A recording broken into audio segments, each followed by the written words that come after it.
അപ്പോൾ നമ്മുടെ അളിയച്ചാര സ്വീകരിക്കാനായിട്ട് 3 പേര് തയ്യാറായി. പൊക്കോ പിന്നെ.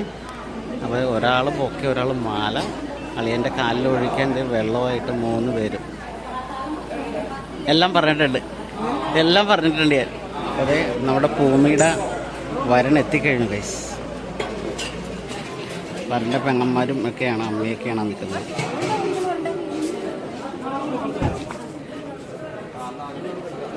കല്യാണം എന്ന് പറഞ്ഞ പ്രത്യേക വൈബാണ്, രസമാണ്. നല്ല പുത്തനുടുപ്പൊക്കെ ഇട്ട്